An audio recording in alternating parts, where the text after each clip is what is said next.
Je suis là pour parler du succès.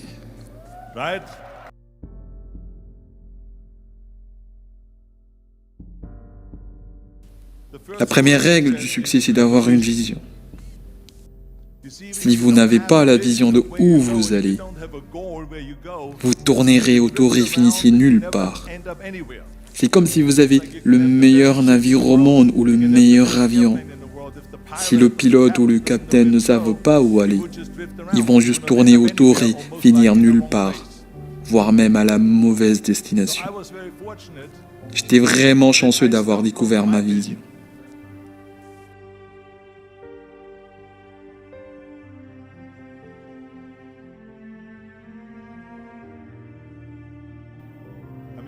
J'étais né en 1947 en Autriche, après la Seconde Guerre mondiale.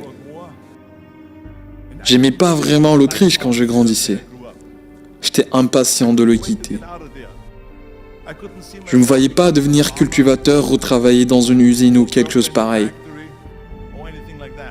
Même si mes parents voulaient que je restais là et avoir une vie normale. Mon père voulait que je devienne un officier de police comme il l'a été. Ma mère voulait que je fuisse là et que je me marierais à une fille qui s'appelait Heidi. Et avoir beaucoup d'enfants et courir comme dans la famille Fondrop selon le rythme de la musique. Mais ça, c'était leur vision, pas la mienne. Ma vision était différente. J'ai senti que j'étais né pour quelque chose de spécial, unique, pour quelque chose de grand. Vous savez combien était grande cette sensation de savoir que je savais où j'allais. Imaginez, la majorité de gens ne savent pas où ils vont. Quand vous avez un but, quand vous avez une vision, tout devient facile. Parce que, rappelez-vous par exemple aux États-Unis, quand vous faites une étude, vous allez voir le pourcentage des gens qui aiment leur travail. 74% haïssent leur travail aux États-Unis. Ce n'est pas si différent en Europe. La majorité des gens n'aiment pas ce qu'ils font parce qu'ils le font non pas parce qu'ils avaient un but et ont poursuivi ce but. Ils ont juste tourné autour et vu qu'il y a un travail. Ils l'ont décroché parce qu'il faut travailler. Et là, quand vous travaillez, ça devient une corvée. Ce travail, c'est pas amusant. Si vous pensez donc que seulement un quart des gens prennent plaisir à faire ce qu'ils font dans la vie, c'est incroyable à y penser. Je me suis senti si béni du fait que je savais ce que je faisais. C'est comme un étudiant en médecine qui étudie et qui sait qu'il deviendra un docteur. Tu sais où tu vas. Je savais où j'allais. Les gens me demandaient toujours quand ils me voyaient à la gymnastique travailler tous les jours. Pourquoi tu travailles si dur? 5 heures par jour, 6 heures par jour et toujours ce sourire sur ton visage. Les autres travaillent acharnement, autant que tu le fais. Ils ont l'air malheureux. Pourquoi cela? Et je leur disais tout le temps que pour moi, je vise un objectif. C'est lui du titre de Mister Universe.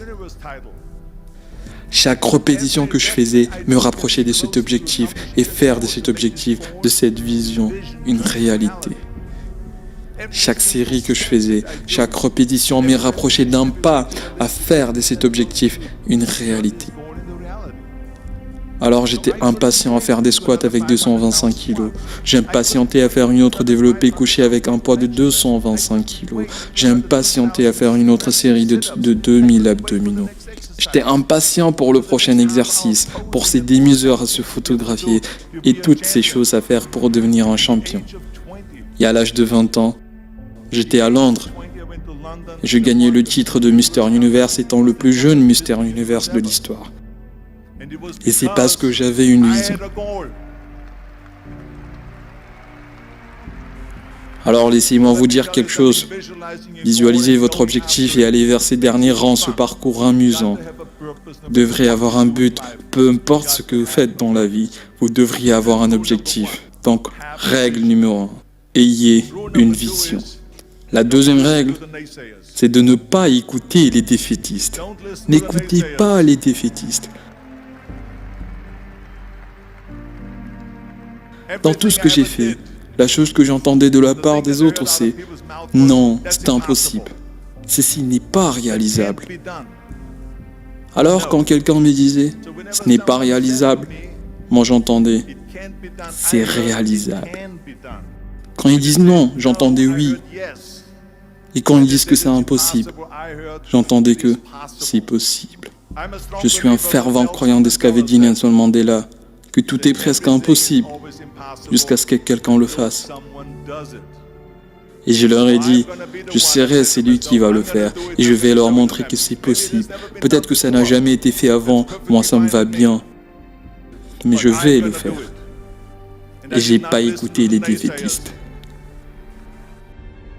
La troisième chose que j'ai à vous dire, c'est travailler comme des bêtes. Il n'y a pas de recette magique. Dehors, il n'y a pas de la magie. Vous devriez travailler, travailler et travailler. Ça me rend fou quand les gens me disent qu'ils n'ont pas assez de temps pour aller s'entraîner à la gymnastique pour 45 minutes. Ou pour faire quelque chose pendant 45 minutes pour s'améliorer physiquement ou mentalement. Imaginez que vous lisez de l'histoire 1 heure par jour. Combien allez-vous apprendre après 365 jours en un an? Si vous apprenez l'histoire des musiciens, des compositeurs, combien vous allez apprendre? Imaginez que vous travaillez 1 heure par jour sur un business que vous voulez développer. Imaginez combien vous pouvez aller très loin et combien vous pouvez obtenir. Quand les gens me disent « on n'a pas assez de temps », nous avons 24 heures par jour. Nous dormons 6 heures par jour. Il vous reste 18 heures.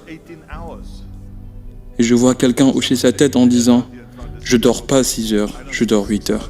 Dans ce cas, accélère ton sommeil.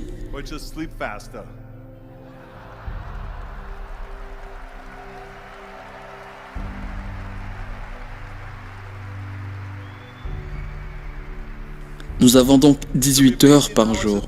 Une personne moyenne travaille entre 8 à 10 heures. Assumons que c'est 10 heures du temps. Nous avons alors 8 heures qui nous restent. Vous mettez 1 heure du temps pour tout ce qui est déplacement. Peut-être 2 heures par jour. Il vous reste toujours 6 heures du temps. Qu'est-ce que vous faites avec ces 6 heures? Manger un peu, parler, etc., etc. Mais vous voyez combien de temps vous avez si vous organisez votre journée. Vous devrez travailler très dur. Quand j'étais aux États-Unis, j'allais à l'université travailler pendant 5 heures par jour. Et je travaillais dans le bâtiment parce qu'à l'époque, dans le bodybuilding, il n'y avait pas d'argent. J'avais pas d'argent pour les compléments alimentaires. Je devrais donc travailler. Je travaillais dans le bâtiment, j'allais à l'université, puis à la gymnastique et pendant la nuit, de 20h à 23h, j'allais au cours de théâtre. 4 fois par semaine. J'ai fait tout cela. Il n'y avait pas une minute que je perdais.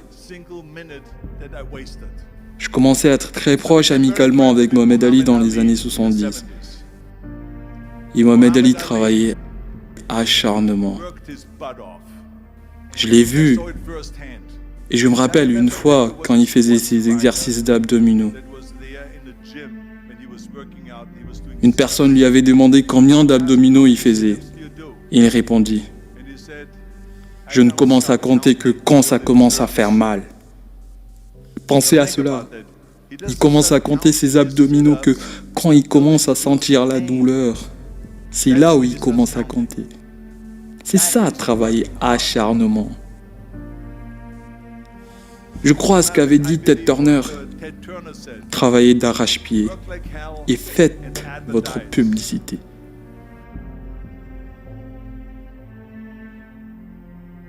Vous avez compris? Travaillez d'arrache-pied et faites votre publicité. Allez au lit et c'est lever tôt. Travaillez d'arrache-pied et faites votre publicité. C'est travailler avec détermination et laisser le monde découvrir votre travail. C'est tout. Faites savoir aux gens si vous avez une entreprise, si vous avez un film, si vous faites du sport. Travaillez acharnement.